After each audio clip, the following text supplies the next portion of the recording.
అంటే అందరూ ఇక్కడ క్రికెట్ గురించే మాట్లాడుతున్నారు. యాక్చువల్‌గా ఇక్కడికి ప్రాక్టీస్‌కి వచ్చేవాడిని కానీ ఇంతకుముందు కొంచెం ఇబ్బందిగా ఉండేది ఇక్కడ. పాములు వచ్చేటివి అవి ఇవి అంతా ఉండేది ఇక్కడ. బట్ ఇది చాలా బాగా చేశారు ఇది. బట్ చేయడం ఒకటి బాగా చేయడం అయితే దీన్ని మళ్ళీ ప్రాపర్‌గా అట్లే మీరు మెయింటైన్ చేసుకోవాలి.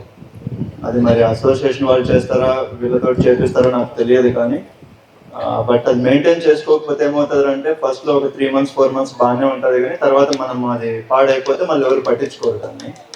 సో అదొకటి మనం చూసుకోవాలి.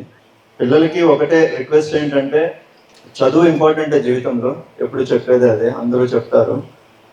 బట్ స్పోర్ట్స్ వరకు వచ్చినప్పుడు ఏదో ఒక స్పోర్ట్స్ ఆడాలి. అంటే నాకు జనరలీ పలానా స్పోర్ట్సే ఆడాలి, ఇది మాత్రమే ఆడాలి, ఇది మాత్రమే చేయాలని కాకుండా ఏదో ఒక హాబీ లాగానో లేదా సీరియస్ కెరీర్గా అయినా సరే ఏదో ఒక స్పోర్ట్స్లో మీరు కానీ మీ బ్రదర్స్ సిస్టర్స్ ఎవరైతే ఉంటారో వాళ్ళకు కూడా ఒక స్పోర్ట్స్ అనేది ఒకటి పెట్టుకోండి. అది మీరు కెరీర్గా పెట్టుకుంటే బెస్ట్, లేదు మాకు ఒక హాబీ లాగా పెట్టుకుంటామన్నా కూడా పర్లేదు. బట్ స్పోర్ట్స్ని మాత్రం దయచేసి మీరు దాన్ని నెగ్లెక్ట్ చేయొద్దు. ఎందుకంటే మేము స్కూల్లో చదువుకునేటప్పుడు మాకు ఆడుకోవడానికి ఇలాంటి ఫెసిలిటీస్ అయితే లేవు. సో ఇప్పుడు ఈ బేసిక్ ఫెసిలిటీస్ ఉన్నాయి కాబట్టి కొంచెం చేయండి. బట్ ఇక్కడ ఇదైతే మాత్రం ఐఎమ్ వెరీ హ్యాపీ. ఎందుకంటే నేను ఒక 3 months ముందు వచ్చినప్పటికీ ఇప్పటికి మాత్రం చాలా చేంజ్ ఉండేది. బట్ దీన్ని దయచేసి అలానే మెయింటైన్ చేయండి, దాన్ని ప్రాపర్గా మెయింటైన్ చేసుకోండి.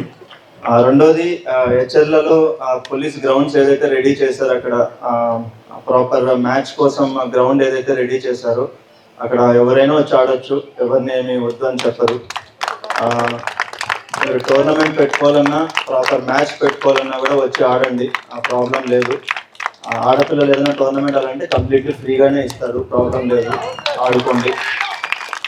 బట్ దానికి కూడా ఒకటే రిక్వెస్ట్ ఏంటంటే మీరు మ్యాచ్ ఆడుతున్నప్పుడు కానీ ఆడిన తర్వాత కానీ ఆ గ్రౌండ్ కొంచెం ప్రాపర్గా మెయింటైన్ చేసుకోండి.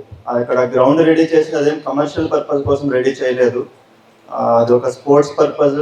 అక్కడ రన్నింగ్ ట్రాక్ ఉంది, క్రికెట్, ఈ రెండు ప్రజెంట్ అయితే రెడీగా ఉన్నాయి. సో ఆ రెండు వాడుకోవచ్చు, ఎవరైనా వచ్చి వాడుకోవచ్చు, ప్రాబ్లం ఏం లేదు. మీరు ఎప్పుడైనా వెళ్ళొచ్చు, యూజ్ చేసుకోవచ్చు. సో దానికి మీరేమి పే చేయమని కూడా ఎవరు అడగట్లేదు, ఫ్రీగానే ఆడుకోండి. బట్ దయచేసి ఆ గ్రౌండ్ మాత్రం ప్రాపర్గా మెయింటైన్ చేసుకోండి. అండ్ ఇక్కడికి ఇది పిలిచి ఈ ఆపర్చునిటీ ఇచ్చిన అసోసియేషన్ మెంబర్స్కి అండ్ ఎమ్మెల్యే గారికి అందరికీ మరొకసారి థ్యాంక్స్ చెప్తూ థ్యాంక్ యూ అందరికీ.